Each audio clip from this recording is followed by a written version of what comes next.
What was it like to train with someone like Yamaguchi? Well, in view of what he was as a special being, I put it in view of his persona. He was quite a gentle person. In fact, he could be humorous as well to make something of a joke and he's whatever. But as a small person, 11 at 5 foot perhaps, he would move, and he would move as what was proclaimed on his title, what they gave him as a title of the Cat Man. Welcome to It's Not About the Fight. I'm Ross Cameron, martial artist, coach, and lifelong student of combat sports. I've had the privilege of being able to work with some of the best in the industry, UFC champions, world-class jiu-jitsu competitors, and elite martial artists from all over the world. Now I'm bringing those lessons to you. Let's get to work. G'day. Welcome to It's Not About the Fight. And today I'm lucky to be sitting here with martial arts legend, Mr. Tino Soberano. Tino's been around the game for as long as I can remember. And you don't get very many people with the same sort of knowledge that Tino has. Welcome aboard, Tino. Thank you. It's certainly great being here, and it certainly would be something that I suppose would open the doors. Yeah. Having to know what it is all about. Oh, I'm looking forward. Yeah. So I've got to start off with a couple of questions. One, your early days in martial arts. We've talked before about you studying under your father. If you can give us a bit of a background of what that was like and where it happened. Well, goes back like in the post-war days. In fact, just at the time of the World War II finishing off in 45, having to be brought up in sugar plantation on the island of Kauai. That's a northern island of the Hawaiian chain. And the actual cohabitation of, the people, our different people that had come from the Asian countries mainly. We've had the Chinese, the Japanese, the Koreans, not so much the Koreans until the later years, the Okinawans, and of course we Filipinos. Then we had the Puerto Ricans and the Portuguese. Now, how interesting it was in it, though they would only speak mostly of their different languages, etc., it came together with such a more intimate closure of how familiarization and really getting on into what had been committed as more family.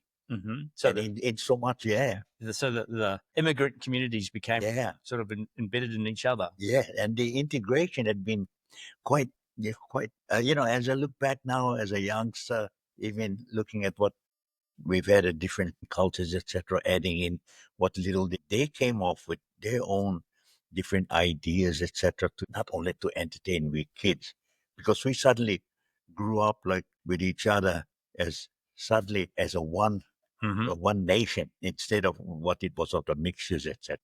Again, for the martial arts, it was quite exciting because this is what I look back on now as compared to what we would know of, especially from different ethnic groups, etc.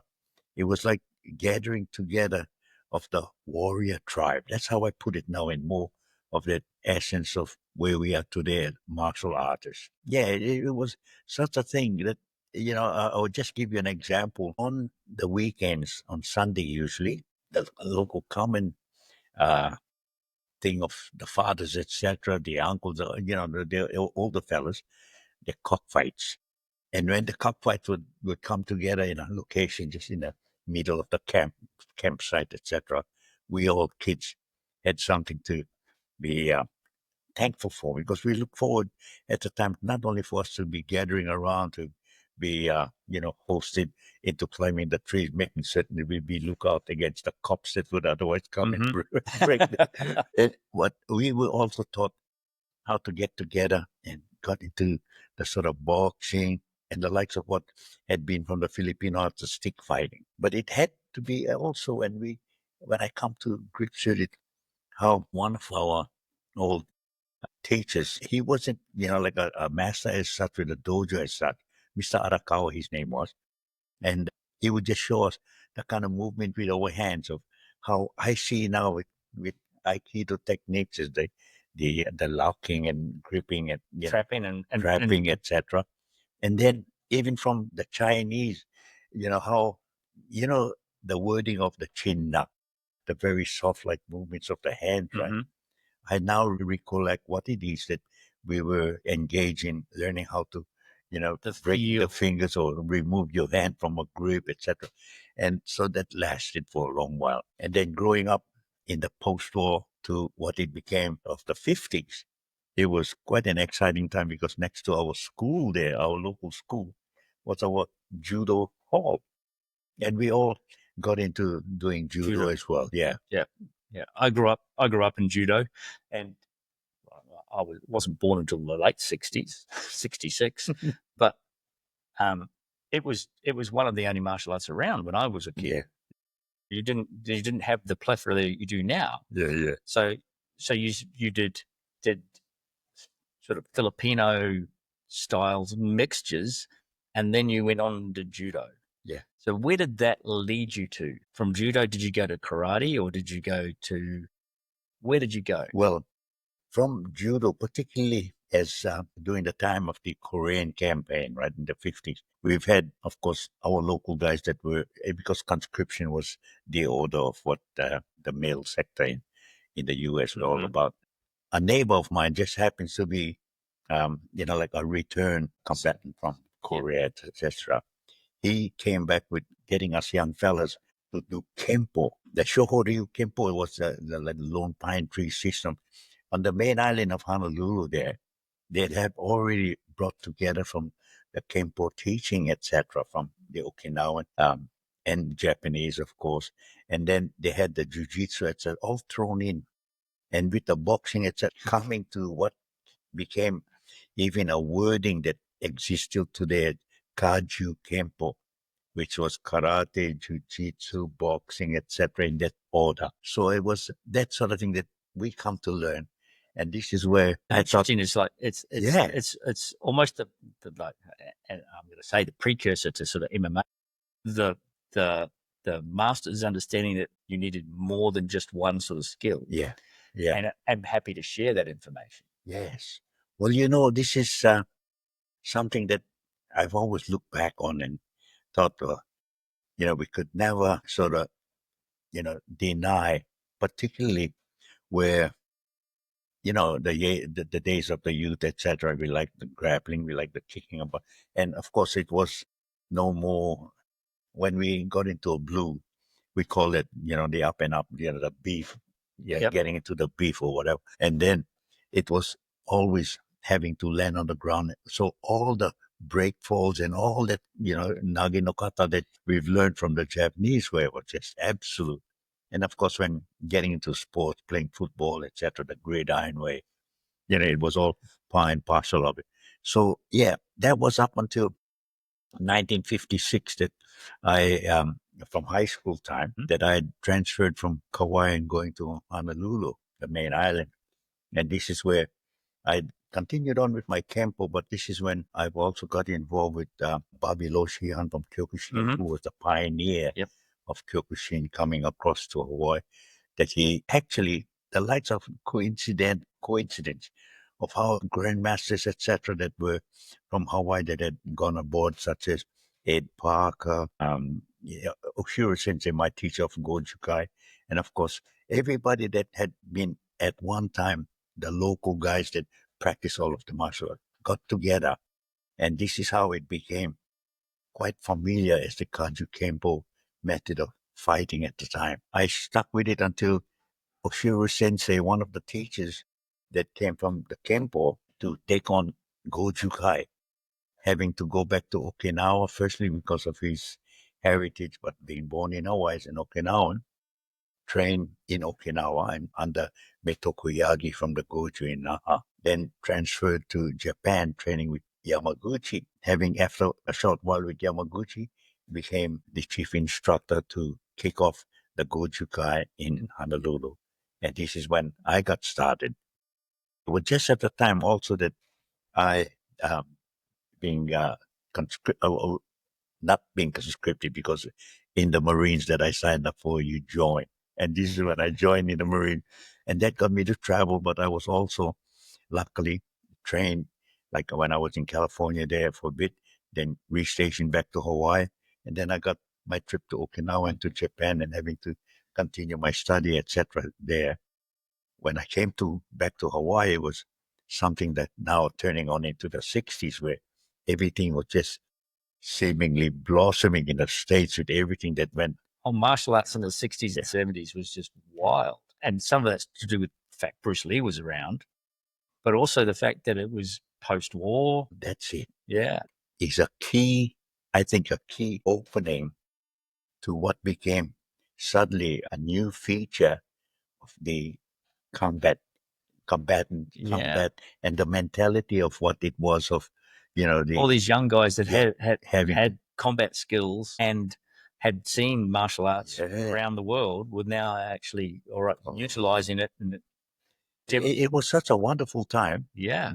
We never ever thought of it as a clashing point of what became obvious politics in the arts. I somewhat, in a way, put blame to it onto our connection of what had been, as I put it at one time, speaking with you about the subversive activities that was placed on us in do it as I do, not as I say. So what was it like? And I was a living student of Grandmaster Yun. You got to train with Yamaguchi. What was it like to train with someone like Yamaguchi? Well, in view of what he was as a special being, I put it in view of his persona. He was quite a gentle person. In fact, he could be humorous as well to make something of a joke and his whatever. But, as a small person, living at 5 foot perhaps, he would move, and he would move as what was proclaimed on his title, what they gave him as a title of the Catman. Mm-hmm. And I now see it so much more as how, the science in training, right? He never could kick any higher than his waist level, but his legs worked in all different directions, etc. And I, for one, would very well give it to a thought on how myself being known to use my 10 and a half inch foot in view of this year, from the likes of the cat style, we use what it is, the King Giddy or the groin kick. Right? It was always a stopper. I call it the double header. When we work on that, it seems to bring the kind of attention to. I was having a conversation with Grandmaster Yun. Combat sports and martial arts, and we were talking about the one hit must kill thing. The Koreans have a saying, "Look up Pilsa," and it's that same thing in martial arts. You're training for that one strike. So the groin strike is a practicality, not a wish list. Yes. So it's interesting to see that we're talking high levels. They're talking the same stuff. While on the subject of training with Gogen Hanshi, the title of Goju, as originated, evolved from Chojin Miyagi, the founder in Okinawa. I now use this in view of its feature of the hard and soft metaphor that's opened up to give thought to why was it considered in practice like as the hard and the soft. The feature from the hard took preference onto what it was of the physical body in the nature of the poise and the nature of what I use now as on the physical side, isometric, with muscle overloads, etc., exercising, tightening up, etc., all the features of what this is, and in the poise. And secondly, in the delivery of punching, etc., or whatever it is, there was always the wording of the timing, accuracy, and speed of delivery. And this is where the speed of delivery then becomes, at the last part, how effective of this explosive with rotational anchoring effect and all of this that comes into the practice. So that was the hard feature part of that. Now, Tencho, that other soft part of the kata that blends with what is Sanchin and Tencho, was what was taken from the open hand, the feature of what it is of the cat, the feature of what it is of that very fast, spring load effect, etc. And this is where now I put in blend of taking what I had been taught from my father, my uncles, my godfathers, and everybody that we taught as kids, the knife fighting, the stick fighting motions. And it's just simplified by just seemingly the circles or the use of what we call the figure eight. And with the figure eight movements, it is very much into the deflecting. And it's interesting that the Chinese say that when you're young, you do the hard styles. When you're older, you do the soft, the yin and yang. And even within martial arts, like you were saying, you have the hard things, you have the hard defenses, and there's the I don't want to block, I don't want to stop something, I want to redirect it rather than actually go force on force. I want to control you by circulation rather than just trying to muscle you. And that stuff, I think, is sometimes forgotten, that it's, as an older guy, and I'm going to play him older, an older guy, I don't train the way that I used to train. I don't do a lot of the things I have, and I can admit I used to do jumping, flying kicks, and do all the hard stuff, and that was not a problem, and I'd spar hard. But now I'm a lot older, maybe smarter, and then I can start to blend everything. I'd like to highlight just on that thought. It's a nature of what even reflects on the Japanese word numerically as Goju, or 50. So if we look at it in the components of the progression in life, right, from infancy to 50 as what most people would consider, middle age, the midway point. But how interesting it is, right? As in the hardness of this, doing the hard yard, etc., to the middle age of 50, one must consider then a change. It's a definite biological change intellectually, rationally, and even physically, for what we would know, particularly from our women gender. But taking on the softer part, now the intellectual, the rational comes on into that softer part in engaging how passiveness, the likes of correctional techniques that come in with a difference.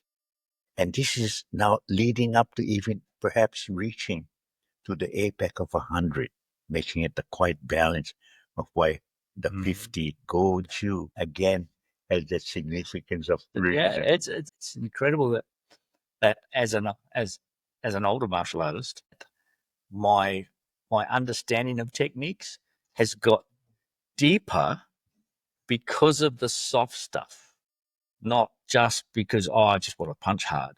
Oh no, I can still punch hard, but now my technique's better because I'm not trying to use as much muscle. I'm trying to use the timing. I'm trying to use all those other things just to make it better.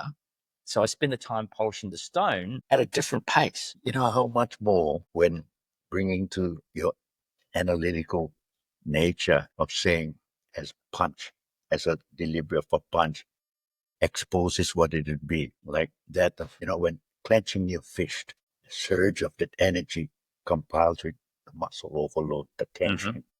But what it is then comes as a matter of that ignition or that release of the power with the timing, the accuracy and speed. So we talk about something now as like a 1-inch punch, favored by what had been.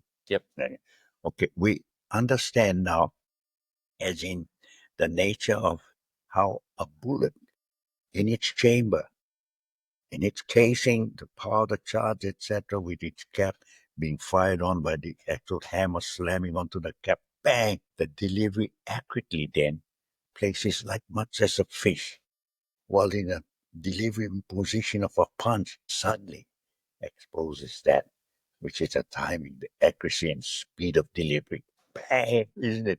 That is what happens as we are now getting older.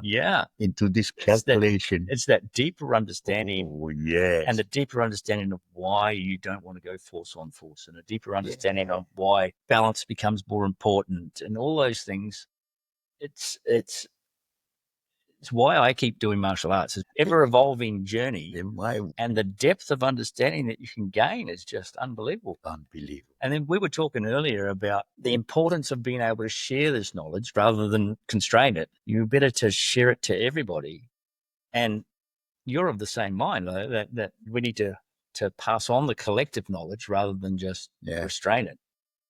I'll start with just something of an importance that was really highlighted in my early years from my dad.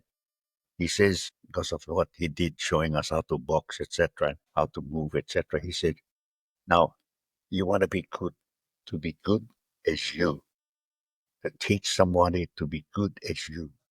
So then it will become a measure of how good you are, but it will also be then to be good as you, to teach somebody to be even as better than good. And I feel now, wow, the many influences I've brought upon with other people, students, are what I hold with pride. I use these words in view of just this very thought. We share because we care, and we dare to do better than good for the good of many. We were talking earlier about the fact that I've seen myself as the servant instructor. My job is to make my people better than I was. And that's one of the motivations to me as a martial artist, isn't it? As a coach, is to try and make my guys have a better experience, to give them more technical knowledge, to aid them in their journey. And hopefully they'll take the journey past what I can. Good. Yeah. Good. Well, it is really something, particularly at this point in time. New era, for new in the acronyms of NEW, means never ending work. And then it continues on to ERA, ERA, like it's in present time situation, effective response activities. We go on with that as a background of what we are as teachers. And with the tools of our trade, we're firing the imagination of our students. Now then, putting in what it is of the students' reach, the reach for what would have to be learning, being responsibility of that which you brought on to them in the learning, control. The control factor comes big time in every which way. So likely on that note, when we say, hey, you've got to look at this. You chose on your desire to learn. You took the chances of the challenges that now brought upon you. So now you've got to make the changes and you will arrive with that again of control. Love it. Love it. So as a traditional martial artist, how do you see the influences of, say, modern martial arts, MMA and things like that, combat sports, affecting the traditional martial arts? Well, if we would use the word tradition started from whence the tribes got together in view of their protection, etc., of their properties, their health, etc. But it was something that became very predominant in not only of the link, the bond, the acquaintances of how they brought together across what the technology to learn in their defense, providing now, as it progressed, to even what became the start of the Olympics. The Greek time warriors of Greece, right? The peacetime warriors of Greece kicked off with their technology of penetration to what became, of course, the art of the sports, etc. The sports. Now then, tradition. Tradition will still continue on what will be the tradition of tomorrow. But what it is of today as we progress from the tradition of past is that we see how our daily advantage of the knowledge, intellect, likes of our very existence in influence of modern technology, etc., coming into our training. So we must consider that all training methods of all of the different martial arts must be like as what art should comprise, a totality of study. And in the study, how do we present this study so as to eliminate what has been with the biggest confusion that we face up to now, the conflict of interest, the likes of ego, etc. In every part of the world, in every remote area, still can come together. Happy to share knowledge. Yes, this is where I believe, of course, it has to be on that premise that the art factor in our martial art should retain what it is of that code that we practice, of the respect, the courtesy, and discipline of ourselves as with others. Yeah, love it. And we were talking about the influence of people training on YouTube and things like that and understanding it. And we've both seen the fact that people tend to go down the rabbit hole on the YouTube and don't have enough of the basics in their toolbox to actually understand what the YouTuber's technique is showing them, or the real depth of what the YouTube technique is showing them. What do you think on modern technology aiding or hindering the growth? We must say, as per our understanding of our martial arts, technology gain from martial arts certainly puts us above what it had been of the exercise of the fear management. But we must also take in what I've mentioned as well as the wording of the CSI, common sense, safeguards ignorance, in a complete form of what, why, and how we martial artists should be considered, right? We mustn't take on such things that would be the cause of the actual concern. And this concern happens to be when we say false sense of security. It provides, in fact, even worse what it is of activities for oneself in just supposedly picking up on something, even just as a quick review, but not really engaged in learning. This is where we make a difference now in the actual learning in the proper sense of the traditional way. It's interesting that we're both talking about education and martial arts as a vehicle for education, and not just a vehicle of combat, but it's actually a vehicle of improving yourself, educating the mind, educating the body, contributing to society, and all the very important parts that I see as community building. So that's a link that people miss sometimes. They see combat as just, punch and kick, and they get in the ring and they fight, and they don't actually understand all the other bits that go around it, which is the education. Yes, this is, I think, where at this one time where we've already started in the privilege of getting together, as we even did over this last few times that we've met, understanding of so much technology that we've got, and relating to where we get back to our dojo and we learn, but putting to thought now that all of this learning has got to be engaged in teaching someone to be as good as you, if not better. But again, in the ethical and very, very prime example of your belief, right?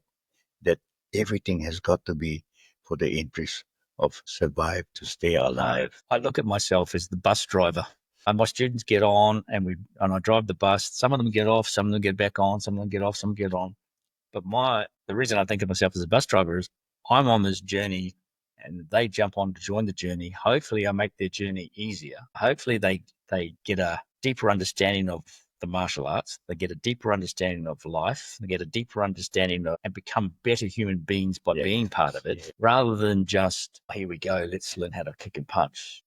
And giving them some resilience and things like that, where they have to do the repetition, they have to do all those things. They get better and mentally tougher and able to handle the pressures in life. So that's one of the reasons I think of myself as a bus driver. So basics must not be neglected. And this is where a continuous practice, even what repetition is all about, is brought on into, our very thought of the philosophy in our martial arts that exists to bring about a certain practice that we will relate to as the aesthetics of our study, rather than just only the physical side.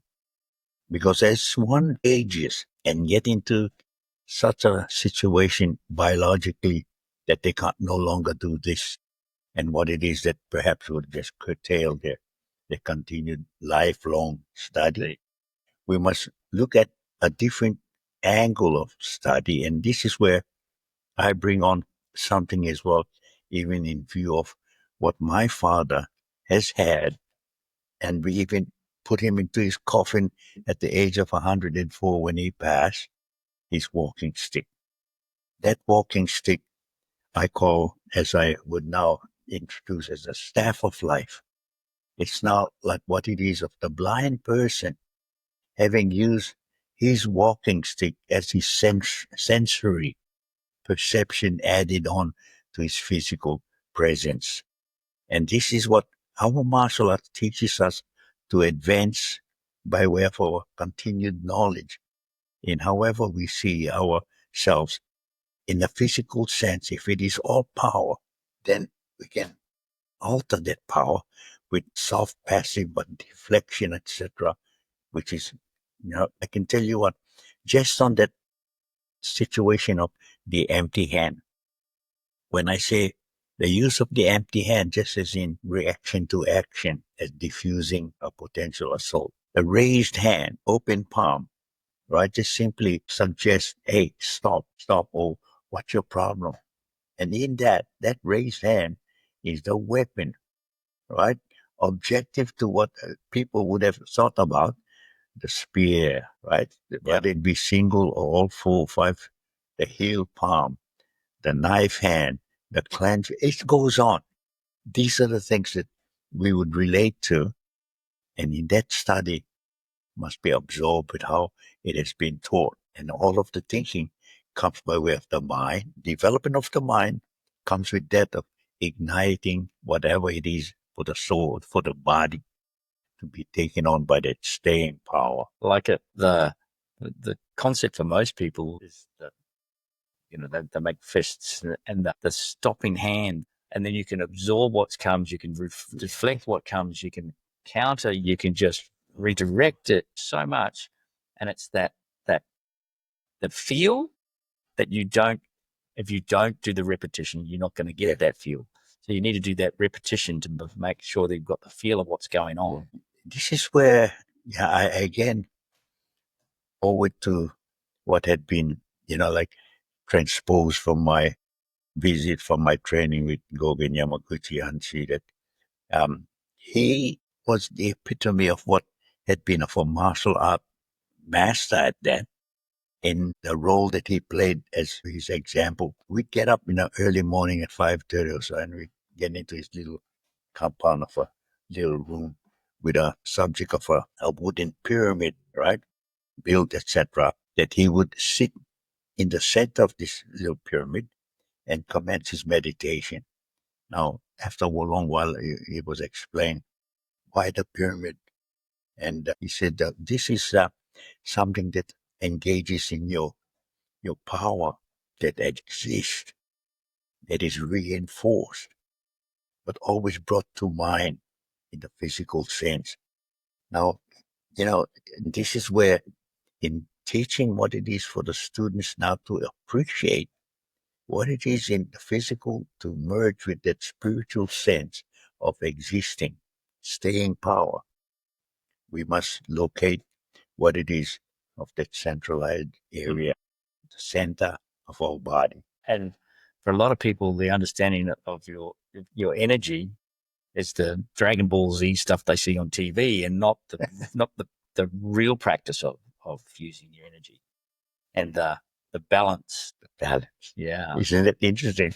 Now, this happens to be of a subject that I engaged, because I've got a dojo, I've got a class with the Purdue University in West Lafayette, Indiana, that the chief instructor there happened to have been my student from Victoria back then, when he was only 17, and then having to graduate as an electrical engineer, a physicist, now as a resident professor there, gathering his 30 students that got me there. This was this last August. In that subject, right, we have said, now how does this all work in view of the energy, etc.? I said, well, if we take it first, like the components for the balance, number one, we always look upon, and this is usually influenced by many of the old teachers saying, always think of your center, right, as a center point. Why the center point? Well, when you are born as an infant, coming into this world in existence, you were connected with your mom by an umbilical cord that was cut. And then it was happened to have been that then endured what it is of your hard yard in continuing the progression of life as you are.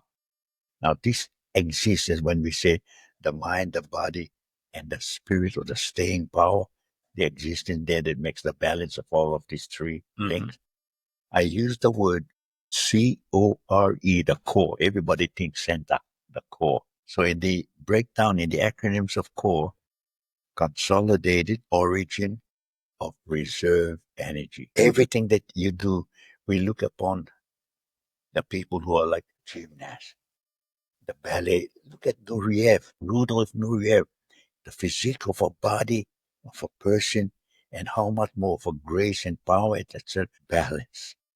And how existing of the actual exercise that they go through, and not necessarily being on the big power charge, etc. It's very interesting that when you're talking about balance and physique and the discipline, my daughters have both studied ballet to a fairly high level and martial arts. It's interesting to watch, and you watch the same discipline, the same principles being applied in ballet as martial arts. Sometimes I think the work ethic of the ballet dancers is more than some of the martial artists. But it's interesting that they have the same sort of ballet and physique balances there, and the coordination and the discipline. And the old days, you would have traditional martial artists that would do traditional dance. There you go. Now, another point of interest, right?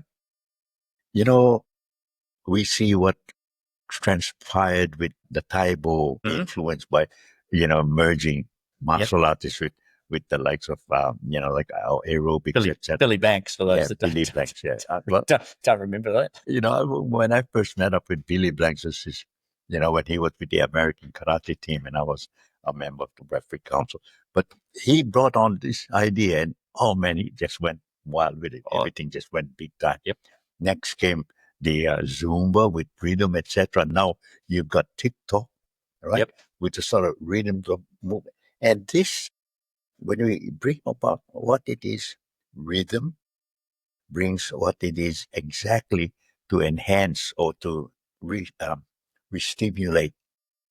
Re-stimulate just that. Get the body moving, the nervous system. Body moving, yeah. So I would take it that going back to what I was when we were kids, etc., when we were playing with the sticks, etc., there was the drum beat in the native. Yeah, it's interesting. Yeah. So when it is that you see with different native groups, etc., doing whatever, it's a drum beat. Yep. You see the capoeira guys and the drums and the dance. Capoeira, yes. So you see, it comes to grip with that understanding of art now that has got to be restored in view of what we had in the 50s, 60s, etc., in the films of what was kung fu. It became something of a nature of the mindset to take on the spiritual aspect, etc. Yep. Yeah. Now this comes on, I think, in view of where we are now. If we could all together come into more closely knitted, formation of friendship. It's interesting that back in the early days, there was people that were against judo getting into the Olympics, and there was people against karate getting to the Olympics, and people against taekwondo getting to the Olympics.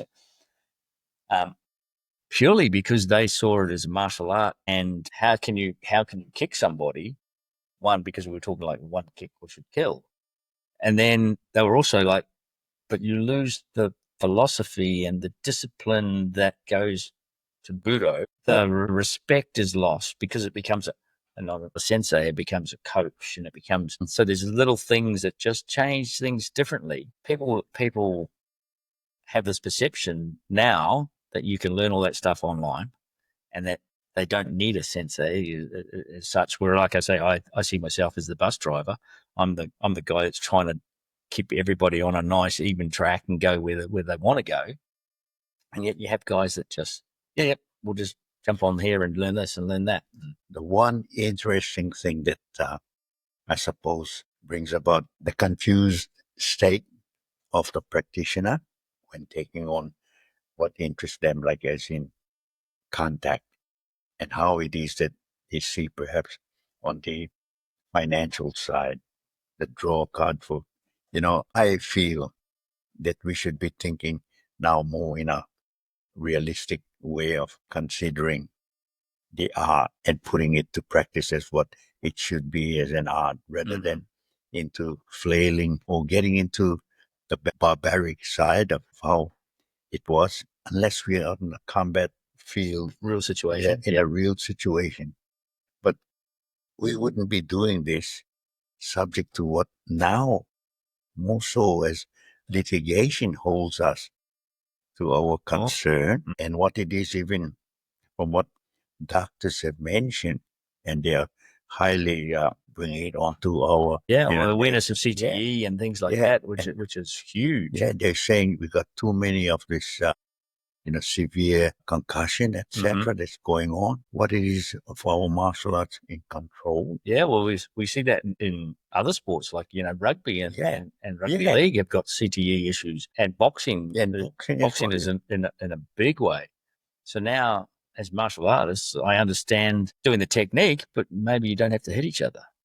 Well, there was something in which, was a highlight of why sparring, when the transition of the Chinese to Okinawa, of the actual what they call the Chinese hand, or they was engaged in the practice of how they would use it to actually feel the existence of a punch, a kick, or whatever.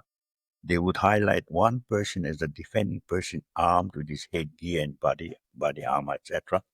The offensive person with just mere, like a light gloves, etc. But he should deliver punch and kicks, etc. on a basis of like the sparring, for a certain period of time. Then they would change over to let the other person doing the same, but not having for them to clash. Yeah.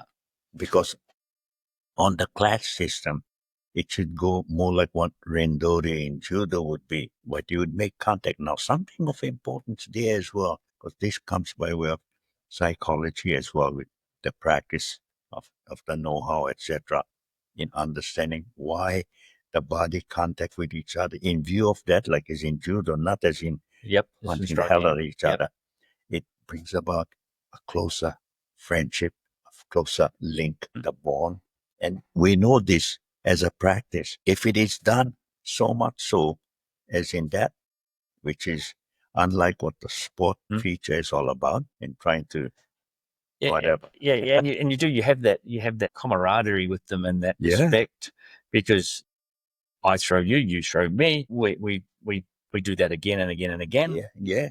So it's a link that you don't get in a lot of sports. This is, I think, where at this point in time, again, I use the word as the path, direction of the do or ta or whatever it is that our martial arts exist on. The path is the progress awaiting technical endurance. It's been awaited and it's coming on, subject to our gathering together of that feature that I've mentioned, right?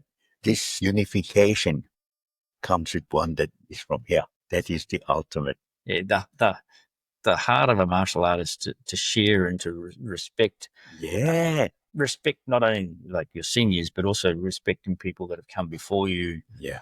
And respect to your students. Yeah. It's a definitely a two-way street. So yes.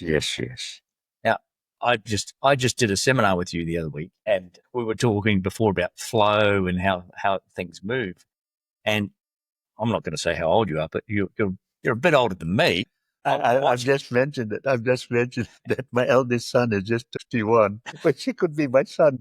I'm watching Tino here, and your movement and the fluidity and your balance and the timing of the way you were moving impresses me. And I've been in martial arts for many, many years, and I've seen some of the best in the world do all sorts of things, but still your timing and things. Do you still play? And I'm using play. Do you still play daily with things and just make? It shows. It shows the fact that you. I just picked Tino up and he's sitting in the car and she produces a toy and goes to me, "Have you seen this toy?" And it's a toy, but it's a knife. And he bought it in a toy shop, and you sit there and go, oh, in the right hands, that would be. Well, this is something in view of understanding just as a formula. I think I would have mentioned it at our seminar. It's a trifecta. It always comes by way of how tactile learning is all about. Like when we were in kindergarten, we got taught the ABC and how it is, like sort of be able to, if we have 4, 5, 6 techniques all at once being taught to you, it'll seemingly say, oh, Too much. what was that first one? Yeah. So it is when we use the formula of the actual close range, medium range, long range technique, we take the hand movement in circular rotation in front at close range. Then we come into what it is of the backhand, doing what is the coiling of the snake movements, etc., which takes on our medium range. Then the long flailing arms, like as in a figure 8 movements, etc., with both hands exercising for what will be the long range. And with that, the foot movements as well. Mm. So that becomes the balance, that becomes a coordination, and that would be simply, if we're teaching youngsters, how I would have considered myself fairly well coordinated.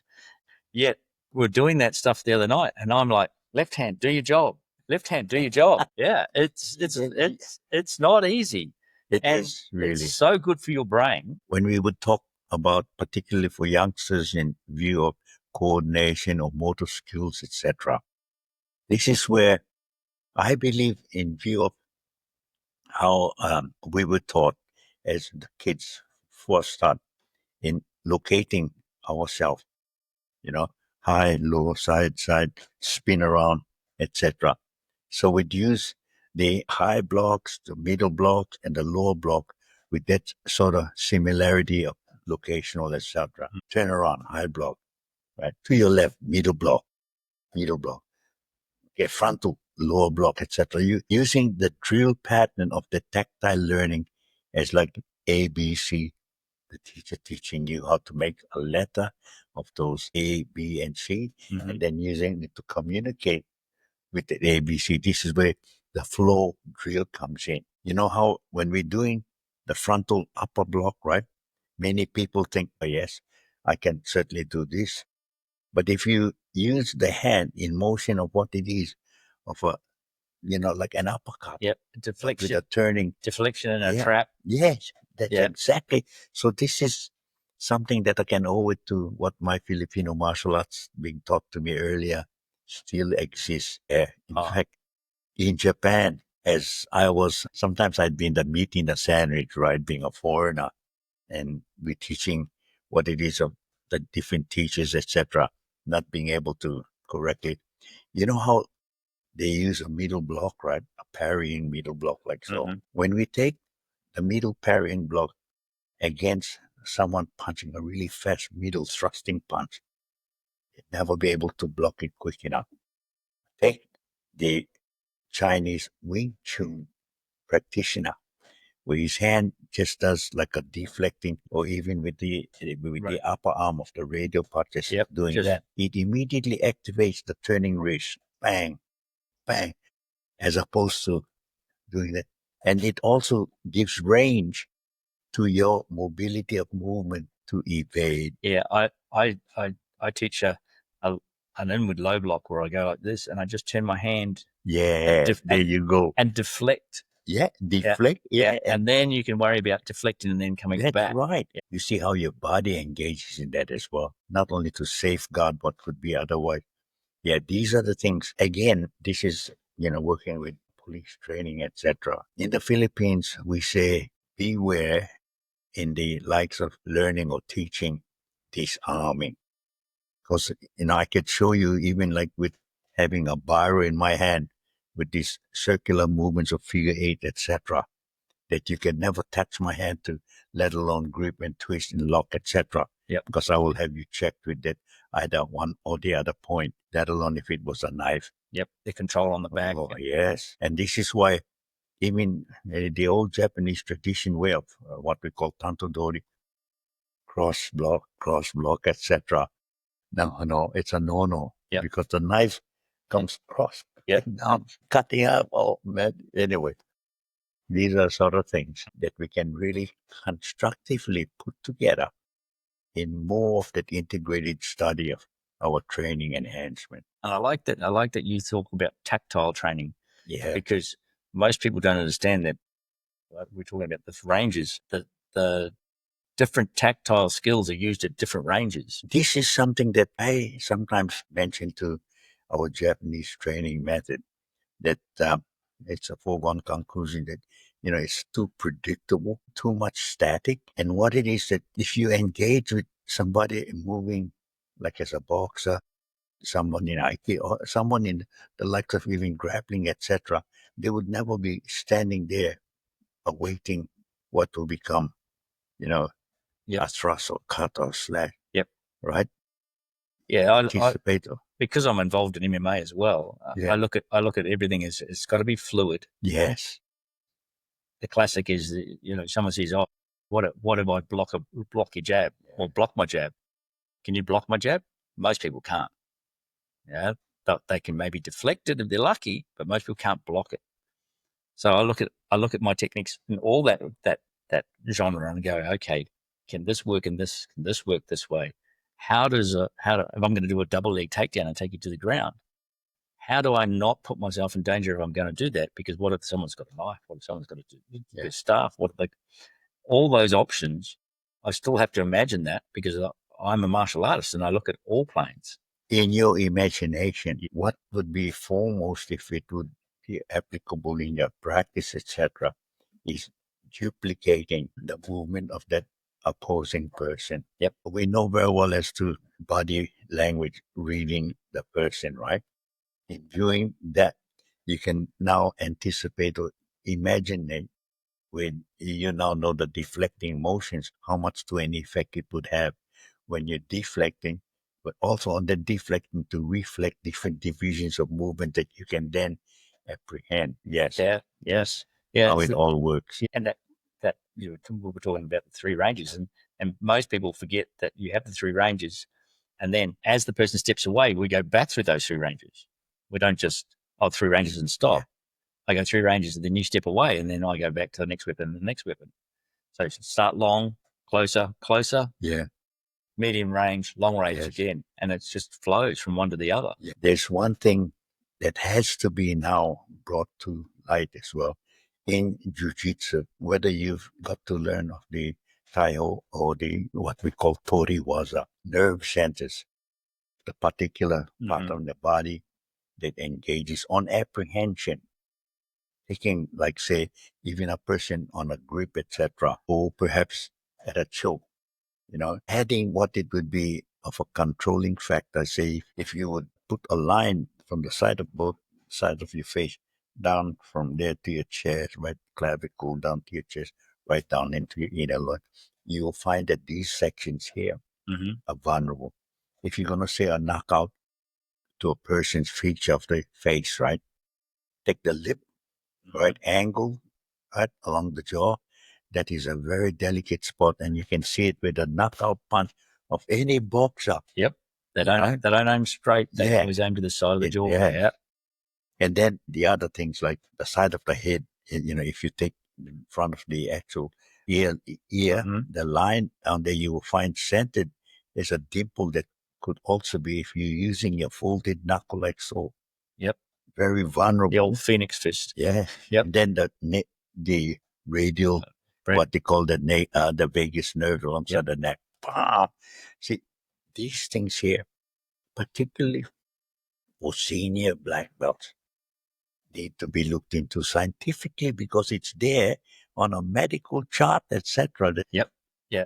Understanding it, and I believe that most martial artists should study the human body. Yes. Not only because we want to break it, but also because we like our training partners. So you need to be able to fix what you break.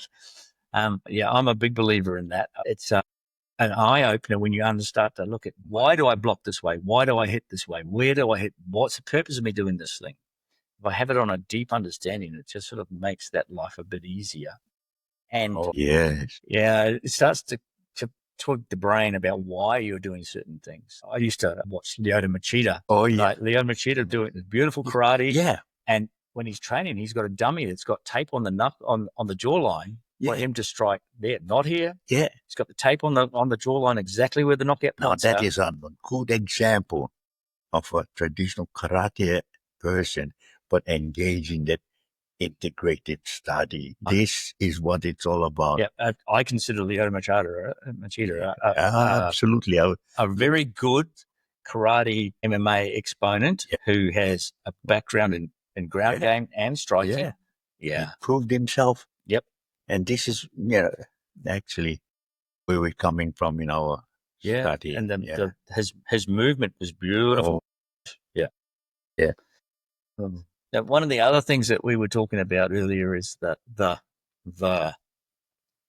handing out of dans, the handing out of rank in martial arts, and how we both believe that it's sort of like getting to almost a ridiculous stage where some people, 27th dan or whatever we want to call it, and styles that have, a head instructor, and then everybody under him is the same rank as the head instructor and things like that. The very thing that had brought about now of what confused state that we're at is how the masters had gained that sort of ranking file into where they are, let alone how others should have followed, but not, and how it now should be just simply revised, right? This revision happens to go back to where it got started from, where a black belt becomes like a noted teacher in Japan even. No one was noted to be above like a fourth dan or fifth dan. Or if they become like an old master, that would be his ranking, not 10th dan. There'll be what is known. Kaiso is founder, Kaicho is the top, right? Hanshi, etc. were the ranking file that came from this one organization. And notably, this organization had been linked up, financially patronized by one of the top wealthy guys in Japan, linked up with even the emperor at the time. These are the history now that had been brought down to what it was that we see quite calculating on the actual divisions of not only grade for revenue purposes, etc. There was the provisional grades, even the yellow belt, the green belt, whatever belts, etc., progressively. And then also the dan gradings that goes on now, which is quite ridiculous. We're both quite friendly with Cameron Quinn. And I know Cameron got his rank from Masao Oyama. And he's quite happy with that. It doesn't matter what. No, he got it from Oyama. And there's a big difference in respect from someone who got it from someone like Oyama. Yeah, of course. Than someone who's just got it from an organization. Did you know that Cameron Quinn also was taught by Frank Everett? Yes, I did. Well, Frank Everett was one of my black belts as well.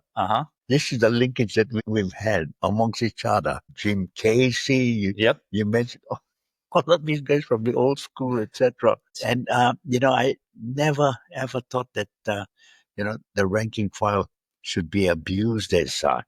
And it never has until, people got into what it was again, the initial flow. Yeah. I don't charge for gradings in my system. My guys never pay for a rank, earn it. They earn it by time on the mats. They earn it by helping the community. They earn it by contributing to other students. So I think that's just a personal belief. I used to get told off because I would cut my dan markings off my belt, and Grandmaster Yun would get up me because it was, he'd say, "Well, I gave you those for a reason," and I'd go, "But look, no one needs to know what rank I am. If I stand there and I throw a side kick, if it's a good side kick, it's a good side kick." So that was my vision of rank. I hold multiple dans and multiple styles. However, I don't walk around the place and bang my chest and say, "Hey, look, this is what I've got." I'm just the guy that knows more than you. So if I know more than you, I'm going to help you learn more. That's all it is. To me, that's all rank is. Rank is about me knowing more than you and me help. Therefore, I'm the servant master. I'm the bus driver. I need to share that knowledge with you as best I can. That's it. I look at something that, in fact, I'll be speaking at a summit with my instructors here shortly, because this is where, the highest grades that I've given was the 6th Dan, with guys that have been with me well over 30 years, 40 years, that train, etc. And I see now that it happens to be, particularly in view of why all of this confusion, there should be like as an accreditation system where they will become like a teacher, a master teacher, then what would become like as a grandmaster. Yeah. Well, in fact, for the grandmaster, it could be the professor. And it's interesting because Grandmaster Yun talks on the same level. He says they have to be not only good martial artists, but they actually have to be good instructors. Yeah. They have to be good humans. They have to have enough knowledge of the body and the knowledge of, because martial arts is a weird industry, because you have to, as an instructor, you have to be a doctor, a lawyer, a psychologist, everything, because you have to deal with it all, and you have to help the people that are around you. Absolutely. Yeah. Absolutely. This is something that would come in time, particularly over the aging process, right? I look back and I'm thinking, well over 8 decades of my life, and how have I bloody come to it? Well, I've trained for nearly 60 years, and you've been training for 80 years. And I look at this and go, well, I'm a beginner as far as you're concerned. And my students look at me and just go, oh, well, he knows more than we do. It's a dilemma that you have that you're never actually going to achieve everything you want to achieve. You've just got to be able to pass on what you can. And hopefully, like this is part of the reason we're doing these podcasts, is hopefully that we can get as much knowledge and share it and put it out into the public domains. Absolutely great. I go on to what it is of how the 3 C's, we always stick by what it is, that we live by choice, not by chance, make changes, not excuses. However, though, it is in that specifics of caring, sharing, caring, and daring to do better than good for the good of many. Yeah, and I think that's really what martial arts is about. Yeah. Not combat sports, martial arts. Martial arts is about the growth of people and growth of communities and sharing the information. Yeah, okay, we're using martial arts as a vehicle to get those results. And doing that, we're teaching them combat sports. I believe that you've mentioned, right, combat sport. That should be perhaps the division between martial arts to what combat sports is all about. Because like boxing, it had to be controlled in such a way that amateur boxing came into more of a rule and with all the protection gear, etc., to that of that, right? Yep. And I think this is the answer, perhaps.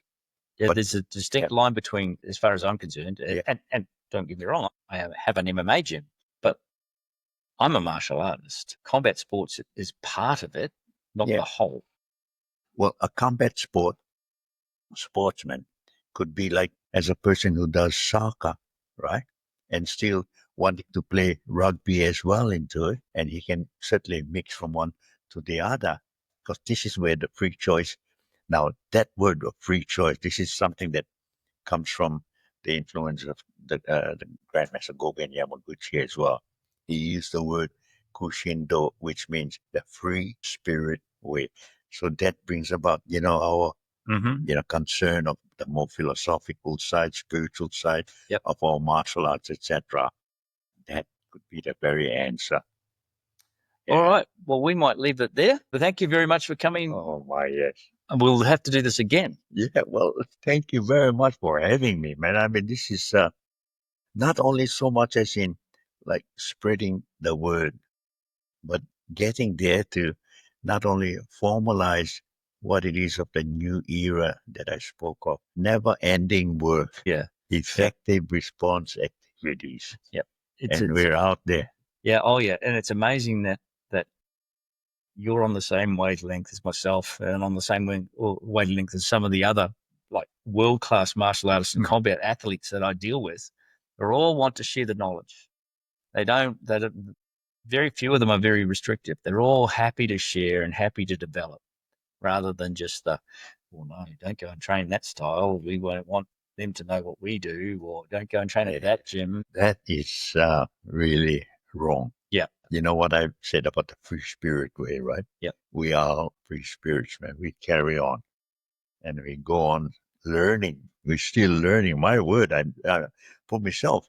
If you stop learning, If you stop learning, that's it. that's it. Yeah. Yep. My word, man. Awesome.